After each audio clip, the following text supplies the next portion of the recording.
ನಾವೇ ವರ್ತಮಾನ ಕಾಲದಲ್ಲಿ ಕೀಚಕ. ಅದಕ್ಕೆ ಕಾರಣ ಕಳೆದ ಕೆಲವೇ ದಿವಸಗಳ ಹಿಂದೆ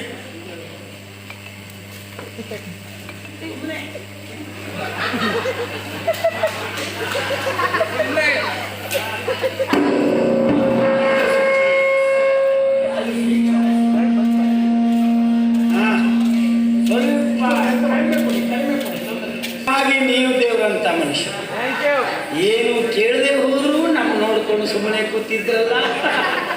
ನಿಜವಾಗಿ ದೇವರು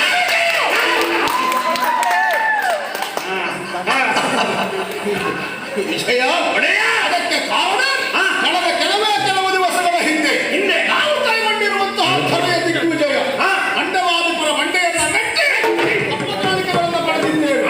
ಅಲ್ಲಿರುವಂತಹ ಕಪ್ಪಕಾಣಿಕೆಗಳನ್ನ ಅಪ್ಪ ಶ್ರೇಷ್ಠಾದೇವಿಯ ಭಂಡಾರಕ್ಕೆ ಒಪ್ಪಿಸಿದ್ದೇವೆ. ತುಂಬಿಸಿದ್ದೀರಿ ಹೌದಲ್ಲ? ಅವಸರವಾಗಿ ಕರೆದೆ. ಯಾಕೆ?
ನನಗದೇ ಆಶ್ಚರ್ಯ. ನಿಜವಾಗಿ ನಿಮ್ಮ ತಲೆಯಲ್ಲಿಟ್ಟಂತ ಮುಂಡಾಸು ನಿಜವಾಗಿ ಹುಟ್ಟಿ ಬಂದಿದೆಯೋ ಅಂತ ಭಾಸವಾಗ್ತಾ ಇದೆ. ಕೆಲವರು ದೊಡ್ಡದು ಕಟ್ಟು ಅಂತ ಕಟ್ಟಿ ಹಿಡಿಯೋರಿದ್ದಾರೆ ಅಂತ ಕಟ್ಟಿಸಿಕೊಂಡು ಬರ್ತಾರೆ. ಇಲ್ಲಿ ಪ್ರವೇಶ ಮಾಡುವಾಗ ಹೇಗೆ ಗೊತ್ತಾ? ಮುಂಡಾಸ ಕಟ್ಕೊಂಡಾಗಲ್ಲ, ಒಬ್ಬರು ಚೂಳಿ ಹೊತ್ಕೊಂಡಾಗ ಮಾಡ್ಕೊಂಡು ಬರ್ತಾರೆ. ಅವಸ್ಥೆ ನಿಮ್ದು ಹಾಗಲ್ಲ. ಆಕಾರಕ್ಕೆ ತಕ್ಕದಂತ ಮುಂಡಾಸು, ಮತ್ತೆ ಹಣೆಗಿಚ್ಚ ಚಿಲಕ, ನಿಮ್ಮ ಮೀಸೆ ತಿಲಕ, ನಿಮ್ಮ ಮೀಸೆ ಅಂದ್ರೆ ಪೌರುಷದ ಪಟಾಕಿ.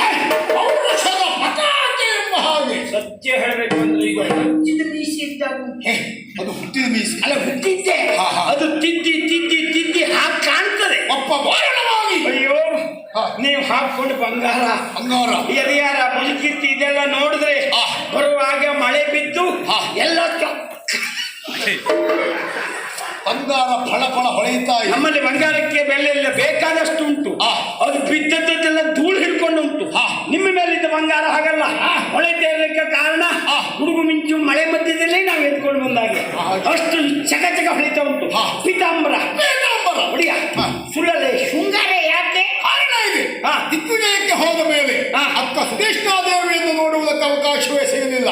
ಹಾಗಾಗಿ ಅಕ್ಕನನ್ನು ನೋಡುವುದಕ್ಕಾಗಿ ಹೊರಟ ನಾನು ಈ ಶೃಂಗಾರದಿಂದ ಹೊರಟಿದ್ದೇನೆ. ಸಂತೋಷ. ಈ ಪ್ರಪಂಚದಲ್ಲಿ ನಿಮ್ಮಂತ ಗಂಡು ಮಗ ಹುಡುಕಿದ್ರು ಒಬ್ಬರು ಸಿಗಲಿಕ್ಕಿಲ್ಲ. ಯಾಕೆ? ಎಲ್ಲ ಗಂಡು ಮಕ್ಕಳಿಗೆ ಚಂದ ಮಾಡ್ಕೊಳ್ಳೋದು ಯಾಕೆ? ಪಕ್ಕದ ಮನೆ ತಂಗಿ ನೋಡ್ಲಿ ಅಂತ, ಮನೆ ಅಕ್ಕ ನೋಡ್ಲಿ ಅಂತ ಯಾರು ವಿಚಾರ ಮಾಡೋದಿಲ್ಲ. ನೀವು ಆ ಮಟ್ಟಿಗೆ ಹಾಗಿದ್ರೆ ಶೃಂಗಾರ ಮಾಡ್ಕೊಳ್ಳೋದಾಯ್ತು. ಹೊರಡೋದು ಹೇಗೆ? ಹೋಗುವ ಕ್ರಮ